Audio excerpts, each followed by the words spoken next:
Hi hello सर्वांना माझा नमस्कार. तुम्हा सर्वांचे माझ्या यूट्यूब चॅनलवर मनपूर्वक स्वागत आहे. फुलकोबी घेतलेली आहे मी, तिला बारीक कट केलेलं आहे आणि त्यामध्ये आता पाणी घातलं आणि पाण्यामध्ये ठेवलेलं आहे. बघा किती छान स्वच्छ धुवून ठेवलेली आहे मी, त्यामुळे बघा किती छान स्वच्छ दिसत आहे. त्यानंतर इकडे मी कढई ठेवली. कढईमध्ये तेल घातलेलं आहे 2 मोठे चम्मच आणि मोठा एक कांदा घेतलेला, त्याचा पेस्ट केलेला आहे मी आणि तेलामध्ये पेस्ट घातला. 1 चम्मच आलं लसूणचं पेस्टसुद्धा घातलेलं आहे, मिक्स करून घेतलं. आणि आता 1.5 चम्मच तिखट घातलेलं आहे, अर्धा चम्मच हळद घातली, अर्धा चम्मच मी धनिया पावडर, त्यापेक्षा थोडं कमी 1/4 जिरा पावडर, ते सुद्धा मिक्स करून घेतलं दोन्ही. पनीर टिक्का मसाला वापरलेला आहे, पाव चम्मच वापरलेला आहे. सोबत 1 टमाटर घेतलेला, टमाटरसुद्धा यूज केला. 1 चम्मच दही घेतलेला आहे, ते सुद्धा मिक्स करायचं सगळं आणि तेल सुटेपर्यंत टमाटर छान शिजू द्यायचे. सगळं साहित्य एकत्र झालं, एकजीव झालं की त्यानंतर कट केलेली जी फुलगोबी आहे ती फुलगोबी टाकायची आणि यामध्ये तुम्ही बटाटेसुद्धा ॲड करू शकता, पण मी यामध्ये बटाटे स्किप केलेले आहे. मला फुलगोबी आणि मटारचीच भाजी करायची होती, त्यामुळे मी फुलगोबी आणि आता मटारसुद्धा घेतलेले आहे. मी 1 पाव मटार घेतलेले आहे, ते सुद्धा त्यामध्ये ॲड केलेले आहे. स्वादानुसार त्यामध्ये मीठ घालूया आणि भाज्यांमध्ये पाणी नेहमी गरमच घालायचं असते, त्यामुळे भाज्यांची चव टिकून राहते छानपैकी. आणि आता मी 1 ग्लास पाणी गरम करून त्यामध्ये घातलेलं आहे. माझी ही भाजी बनवण्याची पद्धत तुम्हाला कशी वाटली कमेंट्स बॉक्समध्ये नक्की कमेंट्स करून सांगा.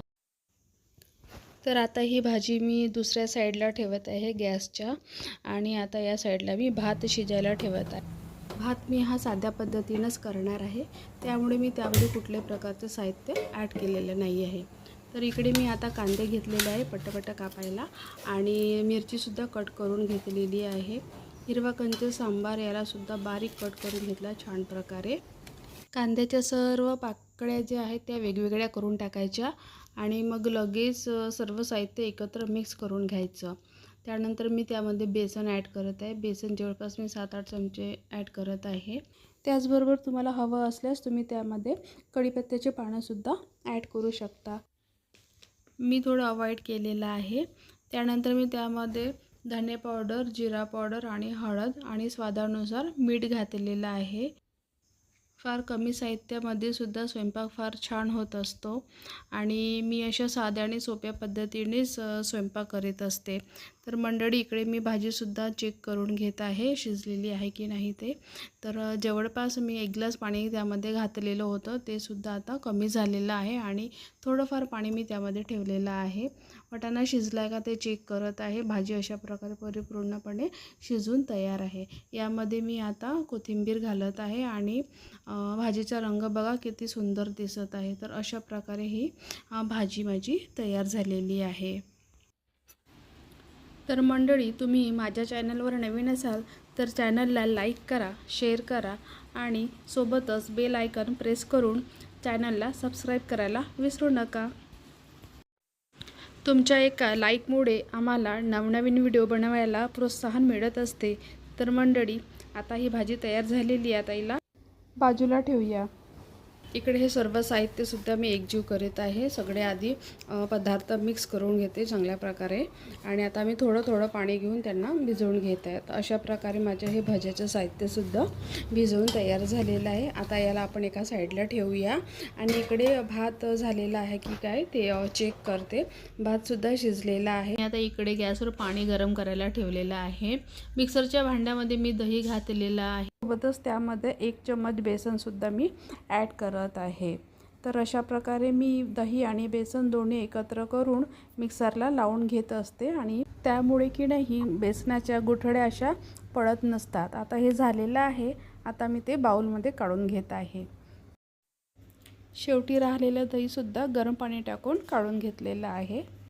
हिरवी मिरची, सांबार आणि कढीपत्ता घेतलेला आहे। हिरवी मिरची मी कट केलेली आहे, 2 ते 3 हिरव्या मिरच्या आहेत। इकडे गॅसवर तेल ठेवलं तापायला पातेल्यामध्ये आणि त्यामध्ये मोहरी जिरं घातलेलं आहे। त्यासोबतच कट केलेली हिरवी मिरची, कढीपत्तासुद्धा ॲड केलेला आहे आणि थोडी हळदसुद्धा ॲड केलेली आहे। सगळ्यांना मिक्स केलं आणि आता थोडा सांबार ॲड केलेला आहे। सगळं साहित्य मी एकजीव शिजू दिलं चांगल्या प्रकारे आणि आता मिक्सरमधून काढलेलं दही आणि बेसन मी त्यामध्ये ॲड करत आहे। त्या दह्यामध्ये मी जवळपास 1 ग्लास गरम पाणी मिक्स केलेलं होतं। सोबतच त्यामध्ये मी आता कोथिंबीर घालत आहे। जवळपास 5 मिनिटे मी ही कढी शिजू दिलेली आहे आणि आलेली आहे आणि छान प्रकारे कढी शिजून तयार आहे। आणि आता इकडे गरमागरम तेलामध्ये कुरडी तळून घेतलेली आहे। सोबतच पापडसुद्धा मी तळून घेतलेले आहे। बघा किती छान दिसते आणि मी त्याच तेलामध्ये भजीसुद्धा तळून घेतलेले आहेत। बघा भजीसुद्धा किती मस्त दिसत आहेत। इकडे दुधाकरिता मी कढई ठेवली आणि कढईमध्ये दूध घातलं। सेवईसुद्धा मी तुपामध्ये भाजून घेतलेली, तीसुद्धा दुधामध्ये घातली।